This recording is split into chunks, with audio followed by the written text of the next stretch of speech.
Subscribe कीजिए ध्येय IAS channel को और बेल आइकन को दबाइए लेटेस्ट वीडियोस सबसे पहले देखने के लिए।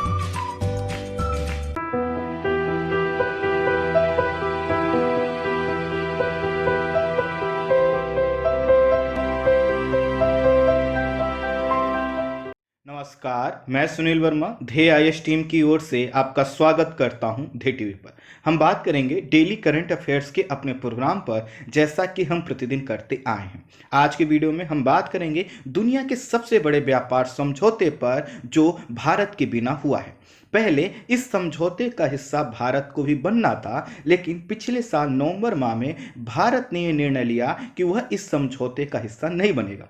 उसके बाद से यह कयास लगाया जा रहा था कि इस जो समझौता है मूर्त रूप धारण नहीं कर पाएगा, लेकिन हाल के समय में कई प्रकार के डेवलपमेंट हुए हैं और उन्हीं डेवलपमेंट के बाद इस समझौते को क्रियान्वित करने के लिए, इस पर हस्ताक्षर करने के लिए जो प्रयास हैं उसमें तेजी लाई गई और इन्हीं प्रयासों के तहत 15 नवंबर को अर्थात रविवार के दिन यह व्यापार समझौता हस्ताक्षरित हो गया है और भारत इसका भागीदार नहीं है।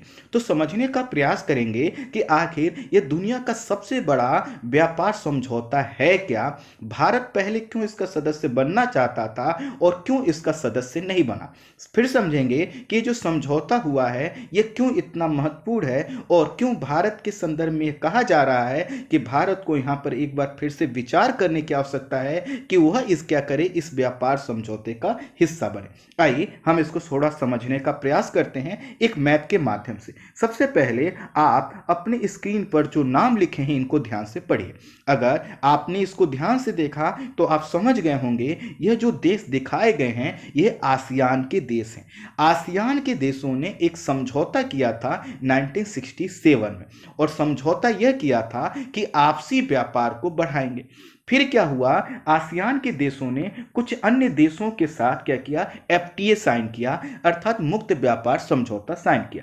मुक्त व्यापार समझौता साइन करने का मतलब क्या है कि जब दो देशों या दो क्षेत्रीय संगठनों के बीच मुक्त व्यापार समझौता होता है, उसका उद्देश्य यह होता है कि जब दोनों के बीच आयात और निर्यात हो तो उस पर न्यूनतम शुल्क लगाया जाए या फिर शुल्क ना लगाया जाए। आपको एक उदाहरण से हम समझाते हैं। जैसे भारत ने किसी देश के साथ अगर एफटीए साइन किया है तो इसका मतलब क्या है कि भारत और उस देश के बीच में जो व्यापार होगा उस पर या तो न्यूनतम शुल्क लगाया जाएगा या फिर शुल्क नहीं लगाया जाएगा। उद्देश्य यह होता है कि जब शुल्क नहीं लगेगा तो व्यापार क्या होगा, सस्ता होगा और दोनों देशों के बीच अच्छा हो सकेगा। आपको पता है कि जब आयात और निर्यात होता है तो इसको कंट्रोल करने के लिए सरकारों के पास कई प्रकार के शुल्क लगाने के विकल्प होते हैं, लेकिन शुल्क से क्या होता है, व्यापार प्रभावित होता है और इसी को दूर करने के लिए क्या होता है, एफडीए साइन किया जाता है। तो आसियान के देशों ने भी क्या किया था, कुछ देशों के साथ एफटीए साइन किया था और एफटीए का उद्देश्य यह था कि न सिर्फ आसियान क्षेत्र बल्कि जिन देशों का उनके साथ उन्होंने एफटीए साइन किया है वहां पर आर्थिक विकास की प्रक्रिया आगे बढ़े।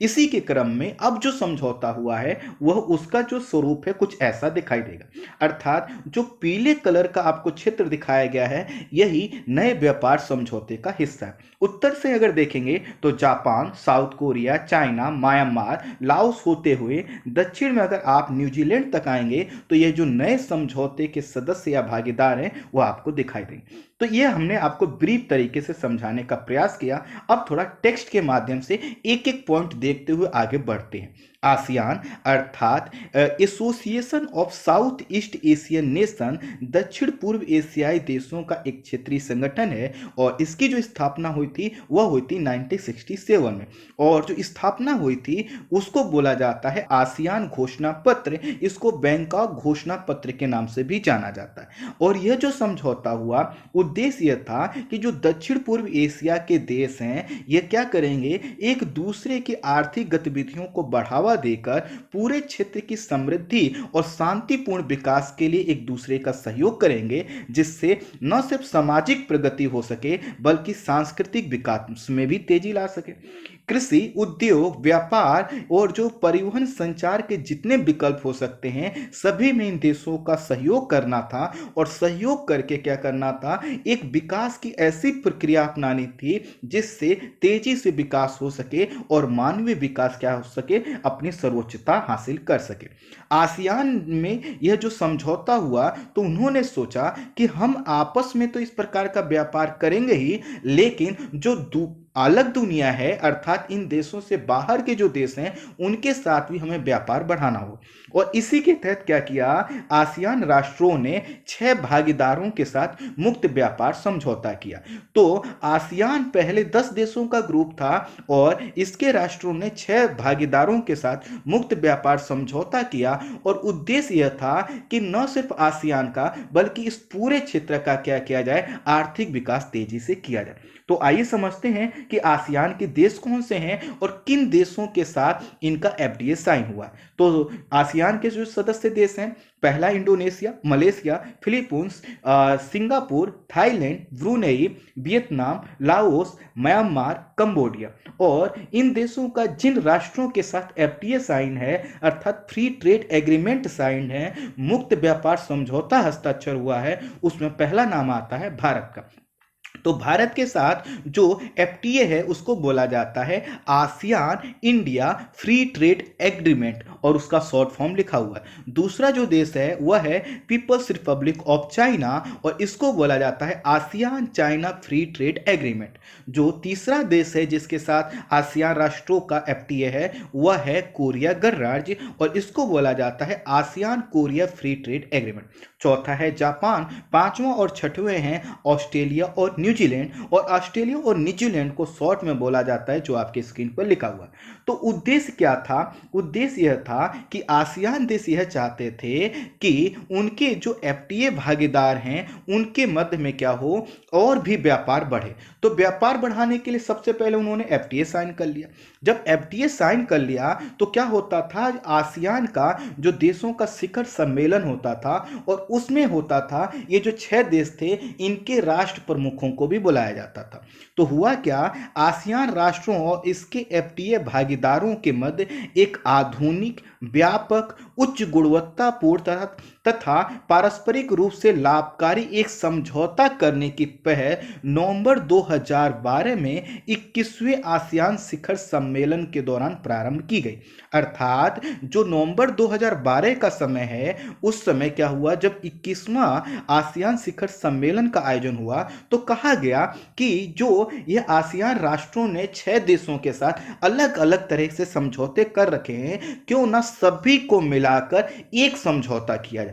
और यह जो समझौता किया जाए यह क्या होगा, ज्यादा व्यापक हो, अधिक गुणवत्तापूर्ण हो, अधिक मॉडर्न हो। मॉडर्न होने का मतलब है कि इसमें फ्लेक्सिबिलिटी ज्यादा हो और साथ ही साथ सभी के उद्देश्यों को पुनः परिभाषित करके सभी को हितों को साधने का प्रयास किया जाए।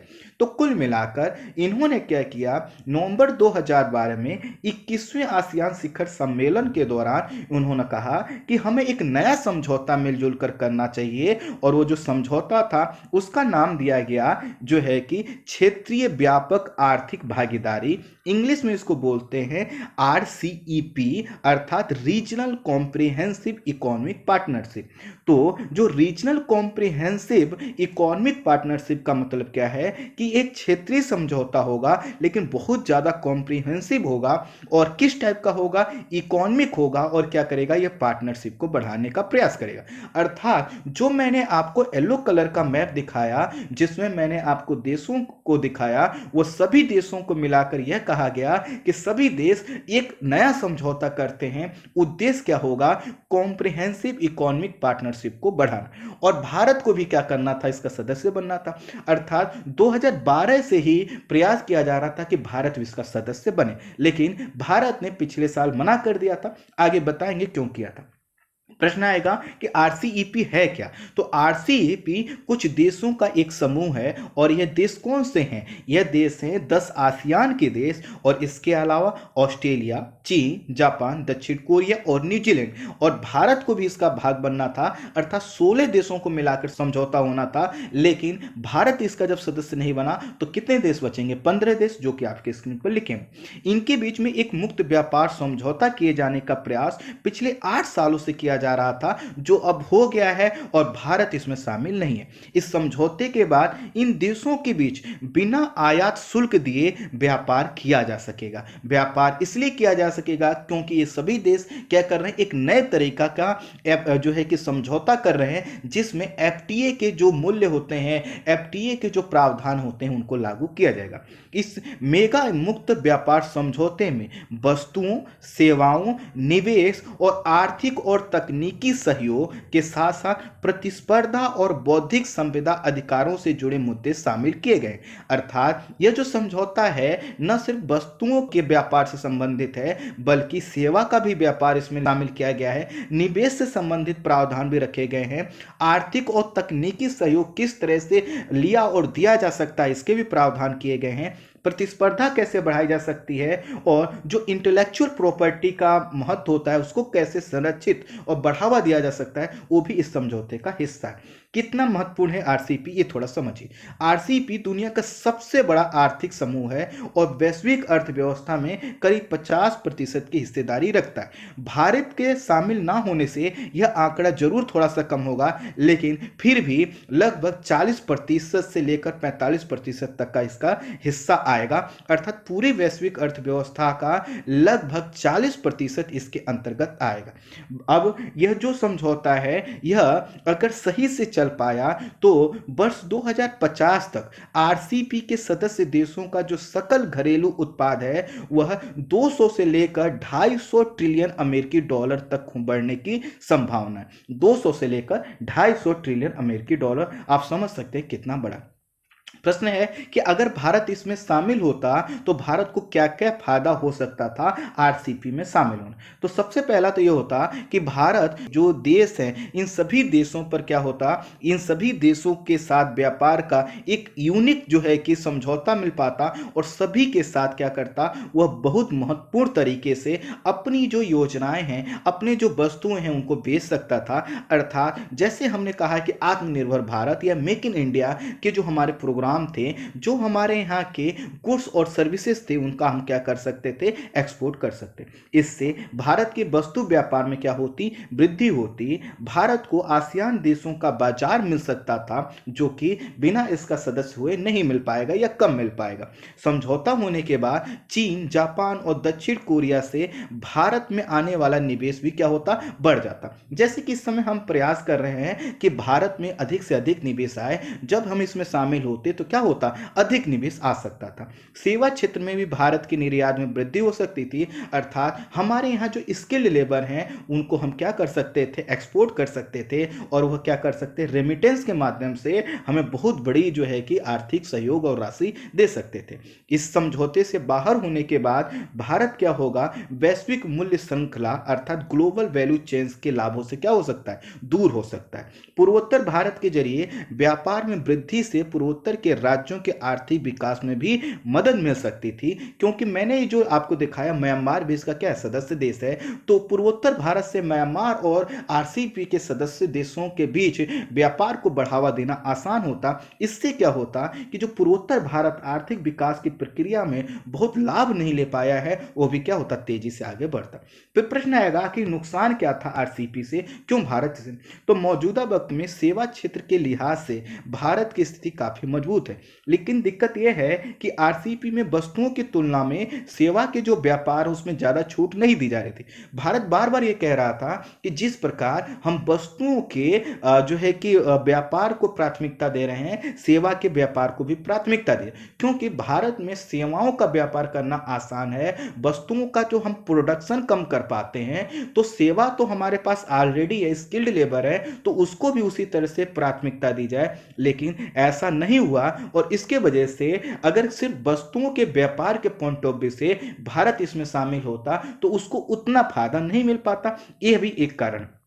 दूसरा, दक्षिण कोरिया, ऑस्ट्रेलिया और न्यूजीलैंड के साथ भी भारत का व्यापार घाटा बढ़ने की आशंका। आपको पता है कि चाइना के साथ हमारा क्या है, व्यापार घाटा है। अगर हम इस समझौते का हिस्सा बन जाते तो क्या होता, मुक्त व्यापार समझौते के एक नए समझौते के तहत हम बध जाते। इससे क्या होता, आने वाले समय में दक्षिण कोरिया, ऑस्ट्रेलिया और न्यूजीलैंड के साथ जो हम व्यापार करते हैं उस पर किसी प्रकार का हम टैरिफ नहीं लगा सकते थे, और यहाँ पर जो सेवा के व्यापार करने की जो शर्तें थी वो बहुत ज़्यादा फ्लेक्सिबल नहीं थी। इसके वजह से हम सेवा का व्यापार भी नहीं कर पाते। तो इस तरह से वस्तुओं का हमारे यहाँ क्या होता, आयात ज़्यादा होता, और हम वस्तुओं का वैसे भी क्या करते हैं, एक्सपोर्ट कम कर पाते हैं। दूसरी तरफ हम सेवा का निर्यात कर सकते हैं, लेकिन यहाँ पर इतनी छूट नहीं थी। तो इससे क्या होता, इन देशों के साथ भी हमारा व्यापार घाटा बढ़ सकता था। इसमें क्या होता, बौद्धिक संपदा के कड़े नियम शामिल हैं। इसके चलते भारत का जो जेनेरिक मेडिसिन का क्षेत्र है वह प्रभावित हो सकता था, इसलिए भारत ने कहा कि वो इसमें शामिल नहीं होगा। आयात शुल्क खत्म करने से भारत के जो कृषि आधारित उद्योग हैं, वाहन उद्योग हैं, दवा के उद्योग हैं, स्टील के जो क्षेत्र है वो प्रभावित हो सकते हैं। आपको पता है कि जैसे ही हमारे यहाँ क्या होता है, डंपिंग होने लगती है या कोई दूसरे देश से सामान सस्ते में आना लगता है, तो हम अपने घरेलू उद्योगों को संरक्षण देने के लिए क्या करते हैं, उस पर आयात शुल्क लगा देते हैं। और जब यह क्या होता, भारत इसका सदस्य बनता तो ऐसा नहीं कर सकता था, तो कई क्षेत्रों को हानि हो सकती। चीनी सामान की ज्यादा आपूर्ति से भारतीय जो मैन्युफैक्चरिंग सेक्टर है वह क्या हो सकता था, निगेटिवली प्रभावित हो सकता था। कई सालों से लगातार कई दौरों की वार्ता के बावजूद यह समझौता भारत की मांगों के अनुसार आगे नहीं बढ़ पा रहा था, और भारत ने कहा इसलिए हम इससे क्विट करते। भारत के किसानों को भी आरसीईपी से दिक्कत थी। किसान नेताओं का कहना है कि आरसीईपी व्यापार समझौता विश्व व्यापार संगठन से ज्यादा खतरनाक है। भारत आरसीईपी के तहत व्यापार करने वाली वस्तुओं पर शुल्क को 92% से घटाकर 80% करने के लिए दबाव बना रहा है, पर भारत में ड्यूटी बढ़ा नहीं सकेगा। अर्थात भारत से ये कहा जा रहा है कि आप जो शुल्क लगाते हो उसको कम करो, लेकिन भारत क्या कर सकता है, ड्यूटी नहीं बढ़ा। ऐसे प्रावधान से क्या होता है, जो हमारे किसान हैं या जो हमारे कृषि उत्पाद हैं उनको संरक्षण नहीं मिल पाता। आपको पता है कि जो हमारे यहाँ एग्रीकल्चर है वह या उसके जो प्रोडक्ट हैं वह महंगे होते हैं, लेकिन बाहर से क्या हो, अगर ये सामान आता तो हमारे यहाँ के जो लोकल प्रोडक्शन करता है वो प्रभावित होते। इससे साथ ही जो डेयरी उद्योग है उसको भी बड़ा नुकसान होता। जैसे एक एग्जांपल से मैं इसको समझाता हूँ, न्यूजीलैंड का एग्जांपल लेते हैं। न्यूजीलैंड में क्या होता है कि दूध, प्रोटीन या जो है कि घी वगैरह क्या होता है, बड़ी स्तर पे उसका प्रोडक्शन होता है, कम मूल्य पे होता है, उसकी वहाँ पर मांग कम है, इसलिए क्या करते हैं, वो कम कीमत पर भी एक्सपोर्ट करके लाभ प्राप्त कर लेते हैं। लेकिन भारत में अगर ये चीज़ें आने लगेंगे तो यहाँ के जो उत्पादनकर्ता हैं डेयरी उद्योग के, वो क्या होते, प्रभावित होते, क्योंकि हमारे यहाँ ना तो एग्रीकल्चर क्षेत्र का ना डेयरी क्षेत्र का विकास अभी बहुत ज़्यादा नहीं हो पाया है। इसके वजह से लगभग 15 करोड़ लोगों को इससे यह जो इनकी आजीविका है प्रभावित हो सकती थी। इसी के लिए इससे कहा गया कि हमें इससे थोड़ा सा दूर रहना चाहिए। प्रश्न आएगा कि क्या ये आरसीईपी व्यापार घाटे का इलाज है। मौजूदा वक्त में भारत ने पहले से ही 17 अन्य मुक्त व्यापार समझौतों पर हस्ताक्षर किया है, और जिन 17 एफटीए का पहले से भारत हिस्सा है उनके साथ भारतीय उद्योग के लिहाज से वो बहुत फायदेमंद नहीं रहे। ऐसे में कोई गारंटी नहीं थी कि अगर हम आरसीईपी पर हस्ताक्षर करते हैं तो इसके जो लाभ हम बता रहे हैं या जो लाभ दिखाई दे रहे हैं वो उसी रूप में प्राप्त होते। नीति आयोग ने इस पर क्या किया था, एक रिपोर्ट दी थी और यह कहा था कि भारत ने जिन देशों के साथ एफटीए साइन किया है उससे भारत को बहुत ज्यादा लाभ नहीं मिला है। इसलिए भविष्य में अगर भारत कोई एफटीए साइन करता है तो उसको यह सोचना होगा कि वह कितना अपने व्यापार को बढ़ा सकेगा या फिर उसका आयात कितना बढ़ेगा। आरसीईपी से अभी जो दिखाई दे रहा था, जब प्रधानमंत्री जी ने इसमें शामिल होने के लिए डिनाई किया, तब यह दिखाई दे रहा था कि बाहर से क्या आएगा, ज्यादा सामान आएगा, अर्थात हम आयात ज्यादा करेंगे, निर्यात कम करेंगे, और इस तरह से जो पहले से हमने एफडीए साइन किए हुए हैं जिनका हमें कोई खास लाभ नहीं मिला, इसी प्रकार यह भी हो सकता था।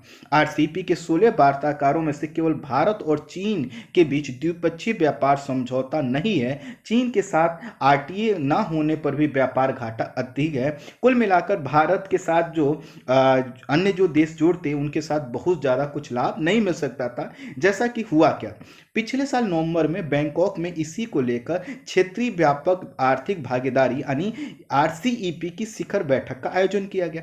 इस मौके पर दुनिया भर के कई बड़े नेता मौजूद थे। बैठक के दौरान भारत ने आरसीईपी समझौते में शामिल नहीं होने का फैसला लिया और कारण कौन से थे जो ऊपर हमने बताए, कुछ और कारण हम बताएंगे। ऊपर वाले कारणों को ध्यान में रखते हुए प्रधानमंत्री ने निर्णय लिया कि हमें इसमें शामिल नहीं होना है। दरअसल कई मुद्दों पर जो भारत की चिंताएं थीं उनका कोई समाधान नहीं हो पा रहा था, उस कारण भारत ने निर्णय लिया।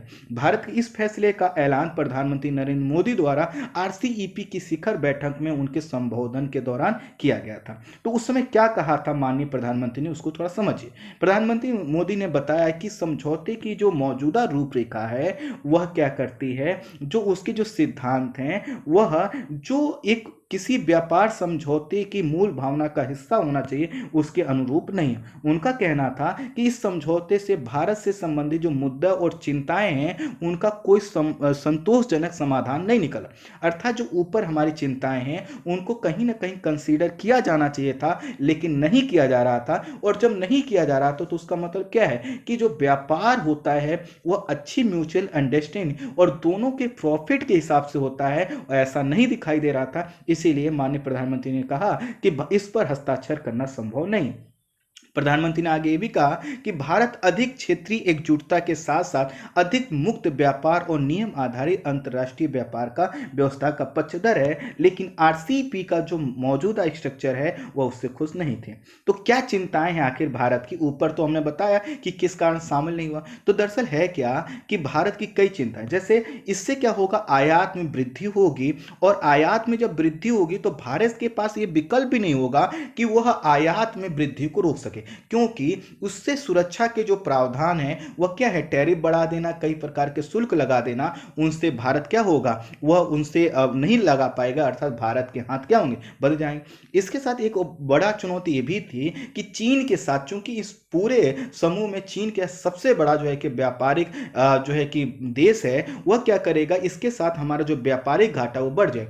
अभी चीन के साथ जो व्यापार होता है उसमें हम क्या होते हैं, घाटे में रहते हैं। सोचिए तब घाटे में रहते हैं जबकि कई प्रकार के हम टैरिफ और टैक्स लगाते हैं। अगर क्या हो, टैरिफ और टैक्स न लगाए तो चीन का कितना सामान हमारे हर जगह घर में दिखाई दे, आप समझ सकते हैं। उत्पत्ति के नियमों की संभावित ढकोसला, अर्थात उत्पत्ति का नियम का मतलब यह है कि कोई प्रोडक्ट कहां बनता है उस पर लेकर क्या क्या नियम होने चाहिए, उसको लेकर जो है कि कई देशों में सहमति नहीं थी। जैसे आसान शब्दों में एक मोबाइल बना, मान लेते हैं चाइना में, चाइना के बाद वह जो है कि लाओस, म्यांमार, कंबोडिया किसी देश में आया और वहां से क्या है, इंडिया आता। अब क्या है कि ये जो उत्पत्ति का नियम है ये डिफाइन नहीं हो पाता कि आखिर वो उस उत्पाद को कहां का समझा जाए, क्योंकि जिन जिन देशों से गुजरता वो कहते हैं कि हमारा प्रोडक्ट है। तो इस संदर्भ में क्या होता है कि भारत के पास यह विकल्प नहीं रह जाता कि वो किसी स्पेशल देश के प्रोडक्ट को क्या कर सके, फिल्टर कर सके, और इसलिए भारत की ये जो चिंता थी इसका कोई समाधान नहीं। दूसरा मुद्दा यह था कि भारत यह चाह रहा था कि जो टैरिफ लगाने का या जो टैरिफ को कम करने का जो प्रावधान हो वह क्या हो, साल 2019 उसका आधार वर्ष हो, जबकि यहां पे रखा जा रहा था 2013 और 14। इसका मतलब समझिए कि पहले एक उत्पाद जो चाइना से आता था उस पर भारत 2013 या 14 में ₹1 टैक्स लगाता था। भारत ने फिर बढ़ाना चालू किया, 2010 तक आते आते उस उत्पाद पर ₹10 टैक्स लगाना चालू कर दिया। फिर ये कहा गया कि भारत ने कहा ठीक है, हम क्या करेंगे, आगे से जो है कि टैरिफ नहीं लगाएंगे और जो है कि शुल्क नहीं लगाएंगे, लेकिन उसका जो आधार वर्ष होना चाहिए वो 2019 होना चाहिए, जब तक कि भारत क्या कर चुका है, ₹10 टैक्स लगा चुका है। नहीं, वो कह रहे नहीं, आप क्या करेंगे, जो आधार वर्ष होगा टैरिफ के लिए वह होगा 2013-14, अर्थात जब आप ₹1 टैक्स लगाते थे। तो इससे भारत को लगा कि इतना हम टैक्स लगाने के बावजूद भी हम क्या कर रहे हैं, प्रोडक्ट को अपने मार्केट में डंप होने से नहीं रोक पा रहे हैं, तो ये तो कंडीशन और वर्ष हो जाएगी। तो भारत ने कहा कि नहीं, ये ठीक नहीं है। और इसके साथ साथ क्या होता कि बाजार पहुंच और गैर टैरिफ बाधाओं पर कोई विश्वसनीय आश्वासन भारत को नहीं मिला। तो फिर प्रश्न आएगा कि भारत जो इससे अलग हुआ, क्या वह उसकी संरक्षणवादी मानसिकता का ही है? तो लंबे समय से जो हमारे नीति निर्माता हैं दूसरे देश को अपने बाजार से दूर रखने का प्रयास करते हैं। उनका उद्देश्य होता है कि अपने मार्केट को लगभग एक तरह से क्या किया जाए, संरक्षित किया जाए। जबकि वर्तमान समय में लोगों का मानना है कि यदि आपको क्या करना है, अपने देश को इकोनॉमिक ग्रोथ तेजी से देना है, तो आपको क्या करना होगा, दूसरे बाजारों तक पहुंच बनाने की आवश्यकता है, और वो तभी हो सकती है जब आप अपना मार्केट खोलें। भारतीय उद्योगों के संरक्षण देने से हमारे यहाँ क्या होता है, न केवल आयात और निर्यात में नुकसान होता है, बल्कि हम वैश्विक बाजार में कम प्रतिस्पर्धी और कम गतिशील बन जाते हैं। भारतीय उद्योगों की जगह भारतीय उद्योगों का जो हर जगह क्या होता है कि हम ये प्रयास करते हैं कि वह संरक्षित रहे, और इससे क्या होता है, हमारे जो उद्योग हैं वह उतने प्रगतिशील नहीं बन पाते, और नहीं बन पाते हैं तो इस संदर्भ में कहा गया कि भारत ने जो निर्णय लिया था उस पर सोचना चाहिए था। अब क्या हुआ है, चीन समेत एशिया प्रशांत महासागर के जो 15 देशों हैं, इन्होंने क्या किया, रविवार अर्थात 15 नवंबर को दुनिया के सबसे बड़े व्यापार समझौते पर भारत को अलग रखते हुए क्या कर लिया, संधि कर लिया, और इस संधि पर जो हस्ताक्षर हुए वह वियतनाम के हनोई में हुआ। इस तरह से 8 वर्षों से किया जा रहा जो प्रयास था वह भारत के बिना सफल हुआ। हुआ क्या है था कि अभी आपको पता है कि अमेरिका में राष्ट्रपति चुनाव हुए थे, और डोनाल्ड ट्रंप के हारते ही यह पता चल गया कि जो बिडेन है वो क्या करेंगे, चाइना के साथ फ्लेक्सिबल जो है कि नीति अपनाएंगे, और चाइना के साथ जो ट्रेड वॉर चल रहा था उसको समाप्त करेंगे, चाइना पर जो सैंक्शन लगाए गए हैं उसको रोकेंगे। तो इससे क्या हुआ कि जो चाइना का कद है या जो उसका आर्थिक महत्व बढ़ गया, क्योंकि वो क्या करता है, इस समय प्रोडक्शन तो कहीं ना कहीं वो विश्व में सबसे ज्यादा करता है। तो ऐसे में जो आसियान और आरसीईपी से जुड़े देश थे, उन्होंने कहा कि यह सही समय है कि हम चाइना के साथ समझौता कर लें, क्योंकि आने वाले समय में व्यापार के पॉइंट ऑफ व्यू से चाइना काफी महत्वपूर्ण होने वाला। सोचिए, चाइना अभी भी इतना जो है कि हर दुनिया को क्या करता है, एक्सपोर्ट करता है, जबकि उसके ऊपर कई प्रकार के अमेरिकी प्रतिबंध हैं, और देशों को भी कहा गया है अमेरिका की तरफ से आप इसके साथ व्यापार ना करिए। लेकिन सोचिए, जब इस प्रकार के प्रतिबंध हटा दिए जाएंगे तो चाइना का कद कितना बढ़ जाएगा। इसी के कारण क्या किया, सभी देशों ने कहा कि अब चूंकि अमेरिका के द्वारा जो पॉलिसी है चाइना के संदर्भ में वो चेंज हो रही है, तो इस सही समय है हमको ऐसा करने का। तो इस तरह से आने वाले समय में ये जो समझौता है उसको लीड कौन करेगा, चाइना। यह संधि यूरोपीय संघ और अमेरिका, मैक्सिको और कनाडा का जो व्यापार समझौता हुआ है उससे भी बड़ी बताई जा रही है, जिसका नेतृत्व कर रहा है चीन। और इससे क्या होगा, चीन का कद बढ़ेगा, जो भारत के लिए बिल्कुल ठीक नहीं। समझौते के मौके पर वियतनाम के जो प्रधानमंत्री हैं न्यू सून फुक ने इन्होंने कहा कि इसे भविष्य की नींव बताते हुए कहा कि आज आरसीईपी समझौते पर हस्ताक्षर हुआ, यह गर्व की बात है, यह बहुत बड़ा कदम है, और आसियान देश इसमें केंद्रीय भूमिका निभा रहे हैं। उन्होंने कहा कि सहयोगी मुल्कों के साथ मिलकर हम इस संबंध को और मजबूत करेंगे, और साथ ही साथ यह जो व्यापार समझौता हुआ है इसको नई ऊंचाई पर ले जाएंगे। इस नई व्यापार संधि के मुताबिक आरसीईपी अगले 20 सालों के भीतर कई तरह के सामानों पर सीमा शुल्क खत्म करेगा, और इससे क्या होगा, बौद्धिक संपदा, दूरसंचार, वित्तीय सेवाएं, ई कॉमर्स और अन्य जो व्यावसायिक सेवाएं हैं उन पर भी क्या किया जाएगा, जो शुल्क लगते हैं, जो व्यापार पर प्रतिबंध है उनको कम किया जाएगा। आसियान देशों ने भारत के संदर्भ में कहा है कि भारत के लिए दरवाजे हमेशा खुले हैं, अर्थात भारत चाहे तो वह आरसीईपी में शामिल हो सकता है। 15 देशों की सदस्यता वाले देश, यह जो देश हैं इनका जो निर्माण उद्योग में अगर वैश्विक हिस्सेदारी देखें तो लगभग 30%। ऐसे में अगर भारत इसका सदस्य रहता तो कहीं ना कहीं भारत का जो निर्माण उद्योग है उसको भी बढ़ावा मिलता, और भारत के पास भी कई प्रकार की संभावनाएं होती। भारत इस समय कई देशों को अपने यहाँ निवेश के लिए आमंत्रित कर रहा है। लेकिन सोचिए, अगर ये पूरा जो क्षेत्र हमने दिखाया जिसके पास लगभग दुनिया का 40% इकोनॉमिक पावर है, अगर इनके साथ जो है कि भारत का समझौता होता तो सभी देश क्या करते, या अधिकांश देश क्या करते, भारत में प्रोडक्शन करते, और उनको पता होता कि हम इन देशों के साथ अर्थात जो आरसीईपी के सदस्य देश हैं भारत से सामान बनाकर जब भेजेंगे तो वहां पर टैरिफ नहीं लगेगा, तो भारत में निवेश क्या आता, ज्यादा आता, जो कि अब नहीं आएगा, अर्थात इतना मात्रा में नहीं आया। इस साथ में यह भी एक चिंता है कि भारत ने कहा है कि वह ठीक है आत्मनिर्भर भारत को बढ़ाने का प्रयास करेगा, लेकिन भारत क्या कर रहा है, निवेश के भी प्रयास कर रहा है। तो निवेश कोई करता है तो दो संभावनाओं को देख के करता है, एक तो उस देश में लोगों के खरीदने की क्षमता कितनी है, दूसरा वहां से अगर वो दूसरे देशों में सामान बेचेगा तो उसको कितना लाभ हो। मान लेते हैं आप किसी चीज का प्रोडक्शन करते हैं तो आपको कहा गया है आपको भारत में प्रोडक्शन करना है। तो आप देखेंगे ना कि भारत के जो लोग हैं वो आपके प्रोडक्ट को कितना खरीद सकते हैं। और अब अगर आप भारत में बनाकर उसको दूसरे देशों में भेजते हैं तो आपके प्रोडक्ट पर कितना कम से कम टैरिफ लगेगा, जिससे आपका उत्पाद सस्ता रहे और आपका उत्पाद हर जगह बिक सके, जिससे लाभ होगा। चूंकि भारत RCEP का भाग नहीं है तो इससे क्या होगा, जो कंपनियां हैं वो थोड़ा सा भारत में आने से बचेंगी। एक समय ऐसा अभी हम लोग कुछ महीने पहले हमने देखा कि भारत क्या कर रहा था, जापान, ऑस्ट्रेलिया और अमेरिका के साथ मिलकर चाइना को नियंत्रित करने का प्रयास कर रहा था। लेकिन भारत को छोड़ते हुए अब क्या हुए हैं, जापान और ऑस्ट्रेलिया इसके भाग बन गए। तो भारत को फिर से क्या करना होगा, एक नए रणनीति के तहत अपने जो उसने डिसीजन लिया है उस पर सोचना होगा और ये भी देखना होगा कि जो उसकी चिंताएं हैं वह उसका समाधान कैसे निकाल पाता है, और साथ ही साथ अपने उद्योगों को कितना जो है कि प्रगतिशील और प्रतिस्पर्धी बना सकता है। आने वाले समय में कोई अगर अपडेट होगा तो मैं जरूर आपसे अपडेट करूंगा। आज की वीडियो में इतना ही। Thank you so much.